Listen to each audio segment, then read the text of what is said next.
Been 75. Okay, so really, we're not talking about 31 million, we're talking about 31 plus an additional 14, 14, 15. 75. Got you. So your math is very conservative because historically you will show us that your fund balance always exceeds what your projections are for the last number of years since you've been doing this, DDSRF? It has been conservative. Now, I'll Right. tell you that I have So looked at it for the I last have few a days. limited number of times, so every year the fund balance exceeded the projections. I don't think that trend will discontinue. So I think we'll have more money. So what's wrong with having a 10% that we set aside and spending the money on streets and drainage now instead of accumulating cash that we may need, we may not need, whoever is going to tell us, because over time, we will do the same exercise in 16 and in 17, and the fund balance of 10% will always have to be there to save for that rainy day. But I think, correct me if I'm wrong, gentlemen, what you're trying to do is say, spend my money, fix my streets, and don't accumulate a 20% fund balance. Spend it. Correct or incorrect? Correct. So what's wrong with that policy? Right now, we have appropriated and unspent $190 million that of projects that are just backed by commercial paper and backed by this fund and will be paid on as an ongoing basis. The projections of cash flow would be not next year, but the year after we could have an issue. I'm just giving you the information. Right, and I will say that the projections that we accumulate are extremely conservative, and I will bet you my last nickel that we will have more money, as we historically have had, in our savings account, in our fund balance, fiscal year 15, as we did in 14, 13, and 12. So I agree with the gentleman on this. I think you spend the money, fix the streets, and take it out of we're going to have 10% saving account, so that's not going to keep us from running into that rainy day cash fund. But I think our citizens are saying, spend the money and quit saving it to the tune of 20% in excess. And I think that's sound fiscal policy. I think it's conservative, sound fiscal policy, with saving 10% in your fund balance. So I applaud the two gentlemen for bringing this amendment forward. I think it makes fiscal sense. Councilmember Green. Thank you, Mayor. Ms. Bandy, with regard to your projections 2 years from now, are they based upon current spending levels? They're based on the amount of appropriation and spending expectations based on what the engineers expect it to be relative to those projects. So they're based upon engineers' current expectation of projects.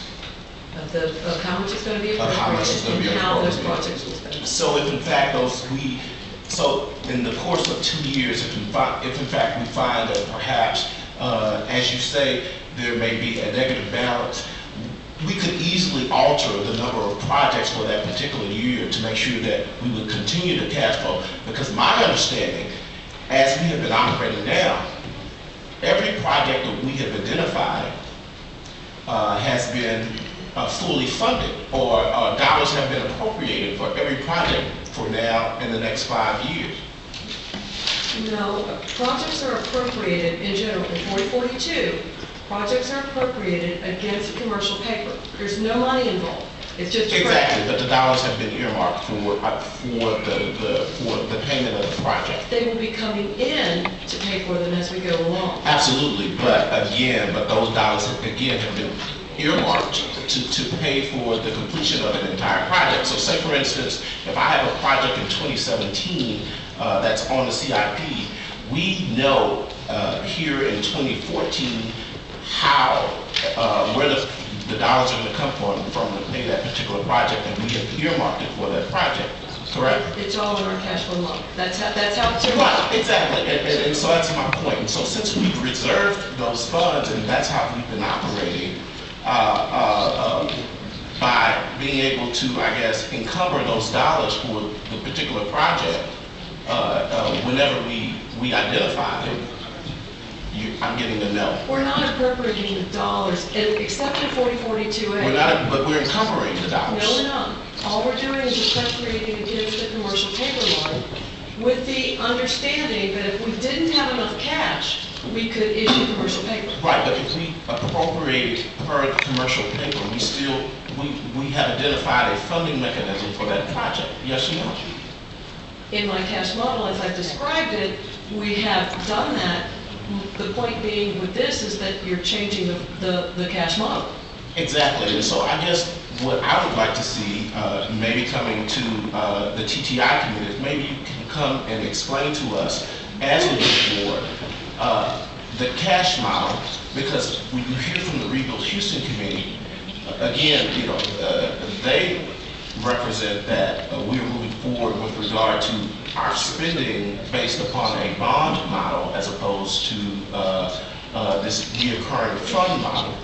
And if by encumbering the dollars of the entire project as soon as it's identified.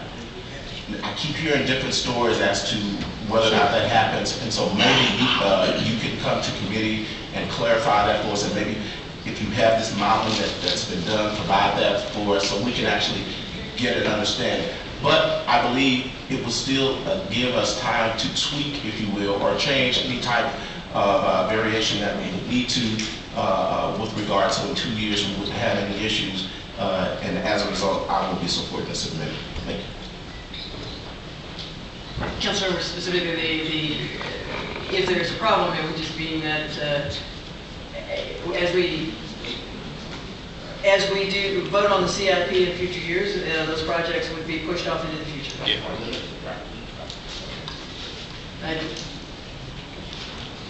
That's, again, while the administration does not support this amendment, because we do believe in conservative budgeting, there is a remedy that council will have complete control over in the future.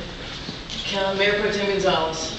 Thank you, Mayor. I'm just curious if maybe the authors of the amendment would consider adding some kind of a trigger or something in here, some wording that would automatically trigger us reviewing where we're at any given point and we're on that verge of going negative, so that way, I know that we constantly come to committee on different issues, but perhaps to satisfy both sides, as Director Bandy thinks we're getting close to that point, then that would be a trigger to come before council or to this body in some form or fashion, so we can make the appropriate decisions to either curtail what we're about to do or to proceed if we choose to do it anyway, and for other projects. So I don't know if that's something that would be open to the authors, but just throwing it out there. Mayor Pro Tem, I'm sympathetic to the request, but again, I think that as we pass the CIP each year, if the problem is going to be in 16, 17, council members will have a hard choice to make in those years. And I don't know if there's a trigger that she can come back and So effectively offer. you believe that every year when we go through this exercise, that's probably the appropriate time to see where we're at? That is not the appropriate time. That is the time where council has a responsibility to act. But certainly she can come forward on a regular basis and show the cash flow. I did cash flow modeling for 20 years in the oil and gas industry. Numbers can say anything. These statistics can say it's a model, and it could prove positive or negative. It needs to be adjusted regularly. It's a question of how fast you can make an amendment to that model, because if you let these projects, they're already out the door. Yeah, that's kind of my concern, is once we let them out or we use the entire monies, then there's really nothing to pull back. And I was hoping that at some point we could say, hold on, don't let these projects yet, because we're getting close. Right, you're not going to, if you do run into a negative cash balance, as was just stated, you're not going to run out of cash until the projects are already on the street and already run.